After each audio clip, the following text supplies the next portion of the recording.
तो मेरे साथ एक महिला, इनसे हम जानने की कोशिश करेंगे।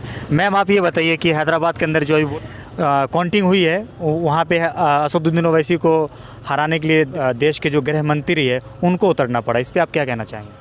गृह मंत्री ही नहीं बल्कि हमने अब देखा है कि जो यूपी का चीफ मिनिस्टर है वो भी पहुँचे वहाँ पर। ठीक है, तमाम लोग वहाँ पर पहुँचे लेकिन हाँ हरा नहीं पाए।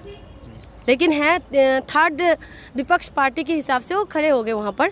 लेकिन ये है कि फ़ायदा तो हुआ है, पहले से तो बीजेपी को फ़ायदा मिला है वहाँ पर, ऐसा नहीं है, फ़ायदा मिला। लेकिन देखने वाली बात यह है कि मैं आज उसके ऊपर बात नहीं करूँगी कि चाहे असदुद्दीन ओवैसी हो या आपका बीजेपी हो। मैं सिर्फ एक ही बात कहूँगी आपसे कि धर्म की राजनीति तो अभी छोड़ना चाहिए, कट्टरपंथी नहीं होना चाहिए, क्योंकि हमारे देश में हिंदू मुसलमान सिख ईसाई सब रहते हैं। अगर वहाँ जाके भी पाकिस्तान की बात, वहाँ जाके भी धर्म की बात अगर हो रहा है तो ये चीज़ ख़त्म करना चाहिए, क्योंकि धर्म की राजनीति अब बहुत हो चुके हैं। अब धर्म की राजनीति से लोगों को आप बहका नहीं सकते हो। लेकिन हाँ, बीजेपी को ये है कि बीजेपी को चुनाव लड़ना तो आ चुके हैं, बेशक देश चलाना आए या ना आए, लेकिन चुनाव लड़ना आ चुके हैं, क्योंकि आपने देखा होगा कि वहाँ से पहले से उन्होंने काफ़ी सीट हासिल करी है। लेकिन धर्म की जो राजनीति करे, ये धर्म की राजनीति तो आप ख़त्म करिए, क्योंकि धर्म की राजनीति से नहीं चलने वाले हमारे देश। आज आप देखिए कि चाइना हमसे कितना आगे चले गए, बाकी देशों को देखिए कहाँ से कहाँ पहुँच गया। हमारे देश कहाँ पर है? हम हिंदू मुसलमानों में आपस में उलझे पड़े, मंदिर मस्जिद में हम लोग उलझे पड़े। इससे बाहर निकलना पड़ेगा। हमारे देशवासी को भी ये समझना पड़ेगा कि चाहे वो MIM की पार्टी का जो है, चाहे ओवैसी का हो या हमारी बीजेपी हो, कोई सा भी क्यों ना हो, दोनों पार्टी का देखिए। अभी फ़िलहाल तो असदुद्दीन ओवैसी वहाँ पर जीते हैं, ठीक है, लेकिन मेरी मेन पॉइंट यही है कि धर्म की राजनीति आप खत्म करो। अच्छा, ओवैसी जो भी बात करता है वो जो संविधान है, संवैधानिक तरीके से ही बात करता है। वो ये कहता है कि अगर हम कहीं गलत बयान देते हैं इसको तुम साबित करो।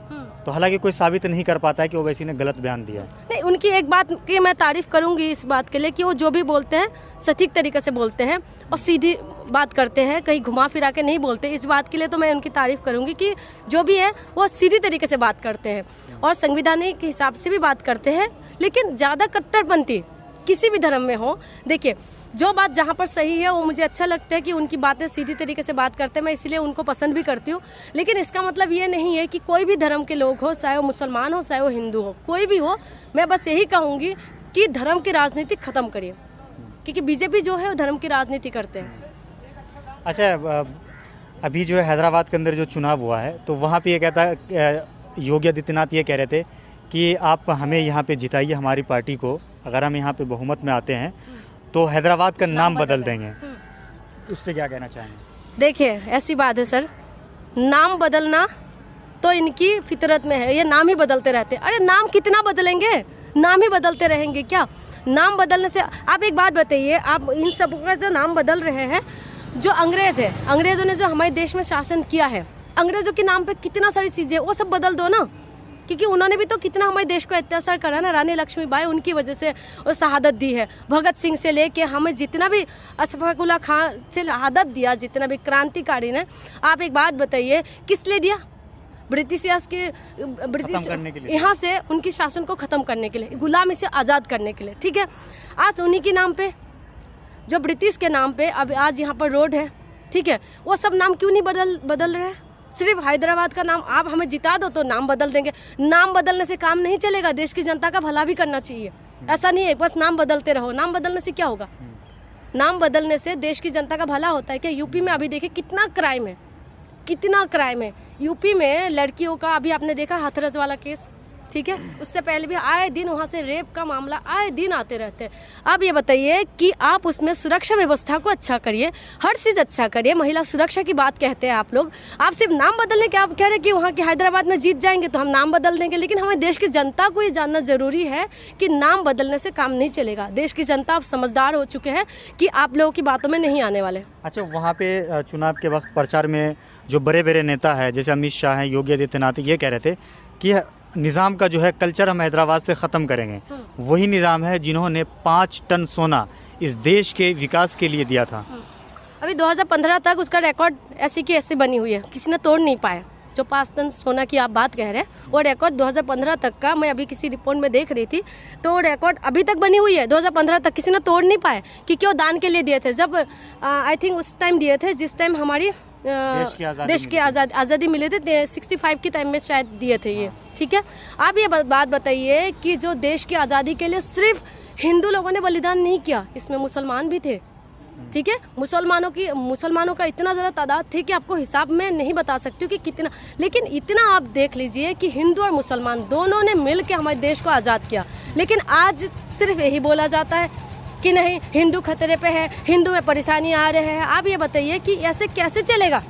देश के लिए चाहे वो हिंदू हो चाहे मुसलमान हो, कोई भी हो, दोनों ने बलिदान दिया है। चाहे वो आप ये लगा लीजिए कि मुसलमान हो, हम दोनों को बराबर देखना पड़ेगा। ऐसा नहीं है कि बस हम हिंदुओं की तारीफ करें। रानी लक्ष्मीबाई जितना देश के लिए बलिदान किया था, और उनका जो साथ में था, मैं अभी नाम भूल गई हूँ, गौस खान, ठीक है, गौस खान जो तोप चलाते थे, ठीक है, और रानी के साथ इतना वफादार था और रानी के साथ पूरा बराबरी में लड़े हैं, ठीक है। तो आप कैसे भूल सकते हैं?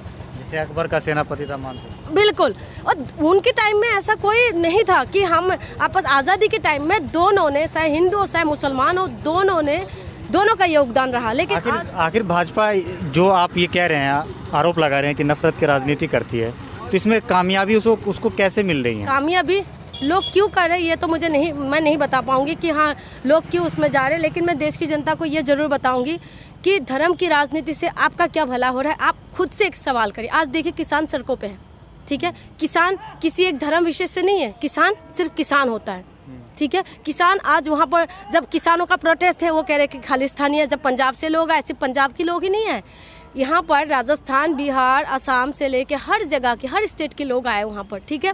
किसानों को बोला जा रहा है कि खालिस्तानी है, ठीक है। फिर उसके बाद आप ये देखिए कि अगर सीए की प्रोटेस्ट करते तो उन लोगों को बोलते कि पाकिस्तान चले जाओ, ठीक है। तो एंगल को बनाए जा रहे हैं। जो मीडिया बहुत बड़ा इसमें एक योगदान है मीडिया का भी, कि मीडिया ने उस चीज़ों को घुमाते हैं। गोदी मीडिया जिसे हम गोदी मीडिया कहते हैं, वो इस चीज़ों को घुमाते हैं। अभी हम किसानों का मैं कुछ देख रही थी, तो किसानों की उसमें आपने देखने के लिए मिला होगा कि किसान जो थे, किसान उन लोगों को गोदी मीडिया जब भी जाते थे तो उनको भगाते थे। आज वो नौबत क्यों आए? तुम न्यूट्रल क्यों नहीं रह सकते हो? सच्चाई जो है वो दिखाओ, चाहे वो हिंदू हो चाहे मुसलमान हो चाहे कोई भी हो, उसका जो सच्चाई है उसको दिखाए। लेकिन कहीं ना कहीं भटक रहे हैं, चाहे वो कोई सी पार्टी हो। मैं किसी पार्टी विशेष को सपोर्ट नहीं करती हूँ, ठीक है, मैं पार्टी विशेष को सपोर्ट नहीं करती हूँ। लेकिन हाँ, मैं ये ज़रूर बोलूँगी, ये मेरा देश है, इस देश में धर्म की राजनीति मत करिए, देश की उन्नति में काम करिए, कैसे हमारे देश आगे बढ़ सके। चाइना को देखिए, हमारी बाद में आज़ाद हुआ, लेकिन आज देखिए वो कहाँ से कहाँ पहुँच गया। हमारी देश देखिए कहाँ से कहाँ पर है। अच्छा मैम ये बताइए कि असदुद्दीन ओवैसी की हम बात करते हैं। असदुद्दीन ओवैसी के बारे में कहा जाता है कि बहुत ज़्यादा पढ़ा लिखा है, बैरिस्टर है, ठीक है। तो आपको लगता है कि आने वाले वक्त में असदुद्दीन ओवैसी जो है देश के बड़े नेताओं में शुमार होंगे, जिसका इतिहास लिखा जाएगा? देखिए, मैं ये कहूँगी कि बड़े नेता अगर तभी बन सकते जो सबको साथ में लेके जाए, ठीक है। जब आपने जो सवाल किया है ओवैसी, ठीक है, अगर वो सबको साथ में लेके जाएगा तो पक्का बड़े नेता बन सकते हैं। अच्छा, क्योंकि पढ़े लिखे हैं, समझदार है, और सबसे बड़ी बात है संवैधानिक ज्ञान है, उन्हें संविधान के मुताबिक वो बात करते हैं। बन सकते हैं, तभी बन सकते हैं, क्योंकि देखिए देश की जनता तभी बड़ा नेता बनाते हैं जब सबको साथ में लेके जाते हैं। देखिए, मुझे कुछ बातें उनका वो जो सीधी तरीके से बोलते हैं मुझे पसंद है। ऐसा नहीं है कि उनकी बातें मुझे पसंद नहीं है, अच्छे लगते हैं उनकी बातें, जो सच्चाई है। लेकिन ये नहीं बोलूँगी कि हाँ कि वो बन ही जाएगा बड़े नेता। अगर लोगों को पसंद, लोगों को सबको, हिंदू और मुसलमानों को साथ में लेके चलेगा तो बन सकते हैं। अच्छा, आने वाले वक्त में वैसे बड़ा नेता जो है बन सकते हैं। अच्छा, चलिए, बहुत बहुत शुक्रिया मैडम।